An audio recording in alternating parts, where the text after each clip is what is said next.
The Arcturian Group Message, August 31, 2014. We of the Arcturian Group once again come to greet you during these times of seeming confusion and change. You are powerful beings of light, but when in the physical, do not remember this.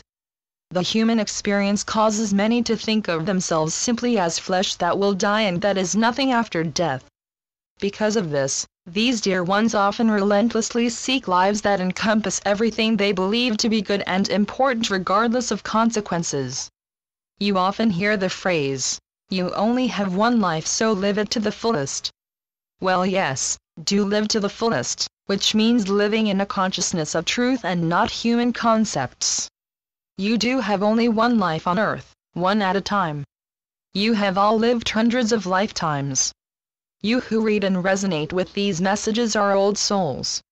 Know that you are able to resonate with the energy of higher truths because they are your attained state of consciousness, otherwise messages of truth would make no sense.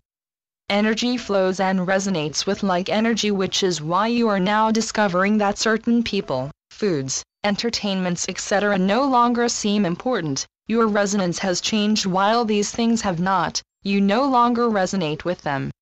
We come once again to speak of love, but this time with regard to love of self. Most human beings carry some sense of self-loathing or low self-esteem, which often manifests outwardly through acts of violence, suicide, abuse, and actions of a negative nature, or in a lesser degree in the refusal to accept help, gifts, compliments, or love. In order to love in the highest sense, one's own self must be included, which often proves to be more difficult than the act of loving others. As an individual begins to awaken, he becomes aware of past experiences where he failed to meet the mark, memories of saying or doing things that now shock and shame him. He becomes very aware of human failings and begins to compare himself to what he believes he should be. Each time he reads or hears how a person must love self, he hears a little voice that says, "Oh, but remember you did or said this or that. You are not worthy of love. You are a bad person." Forgiveness is the first step in loving self. The basis for forgiveness is the understanding that a person can only live and act from their attained state of consciousness. Issues creating shame result from actions that were taken in a different state of consciousness. You are no longer that same place, which is why you may react with shame regarding some past action. You are seeing from a whole new level. Human beings learn from trial and error in the earlier phases of evolution, which is what karma is all about. Karma is simply the balancing of energies, a way to learn and experience all facets of whatever particular energy an individual has set in motion. At some point in the evolutionary process, karma is no longer needed because one begins to live out from a higher level and is being taught from within.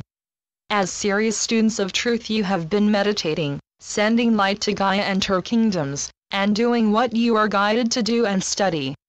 However, many of you have never forgiven yourselves for real or perceived faults and actions, or seriously and consciously considered what it means to love yourselves. Instead, the idea of loving self is pushed aside and ignored, while your personal sense of self, ego, continues to carry around the belief of being unworthy or less than, like a heavy ball and chain, lifetime after lifetime. Even for long-time spiritual students, the idea of loving self may feel inappropriate and like ego action, which it is not. These feelings simply represent a third-dimensional concept of what it means to love self. In order to move more deeply into living, moving, and having your being in the higher frequencies of truth and love, you must include yourself, for all are in and of the one, you as much as anyone else, no matter how holy another may seem. In your times of quiet and meditation, make a practice of going through all of your chakras, bringing the golden white light down through each from above the crown with the intention that each chakra be opened, cleared, balanced, and aligned as the light enters it. When you reach the solar plexus, which is the seat of personal identity, pay special attention to the honoring of self, stating your intention to clear and release any and all old energies still being held and acting as blockages within this chakra. The memory of some person or experience may pop into your awareness, indicating something needing to be cleared. You may remember some experienced or person who activates feelings of inadequacy or self-loathing. Whether or not anything comes to mind at that time, state your intention to release with love any and all negative energetic cords that may still be attached to you from people or situations in this life or past lives. Visualize light flooding your whole being and especially the solar plexus chakra, and then let it all go. Loving self does not refer loving the ego self, although you must also learn to accept and not resist that part. The ego self is not the real you, but is a perceived, false sense of self that has built up over lifetimes lived within the beliefs of being separate from source and all others. Loving self means acknowledging your divine nature and forgiving any missteps taken while in ignorance of this. Loving self means having the courage to admit when you are wrong while not berating yourself regarding some issue of the past.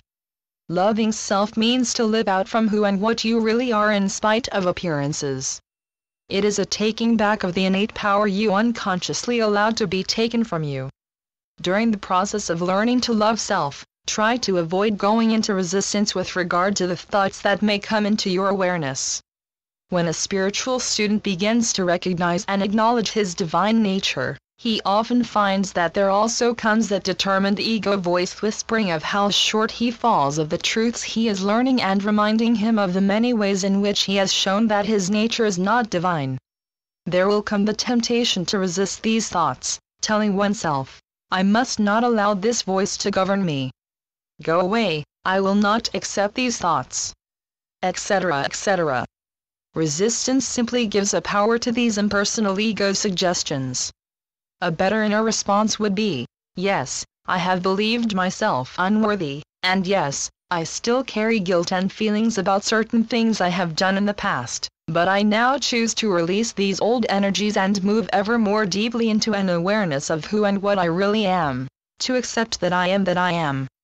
Learning to recognize and ignore the ego blather will begin to shift your belief system.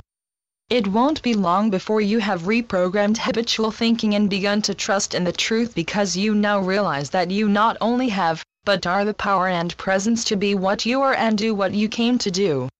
For most, change does not happen overnight. The programs of separation and duality have been long in place, programs that led you to accept that you were less than others and that only those with money, looks, and power, education, or holiness were important or worthy of love. All are in and of the one. The appearances and circumstances of daily living for each and every person has to do with their pre-incarnation choices. You are ready, dear ones, ready to embrace and begin to actually love yourselves through acknowledging that you are beings of light, learning and evolving through third-dimensional experiences.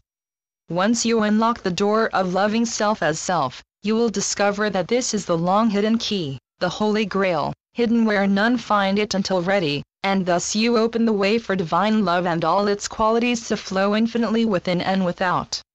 We are the Arcturian Group. Channeled by Marilyn Raphael. www.onenessofall.com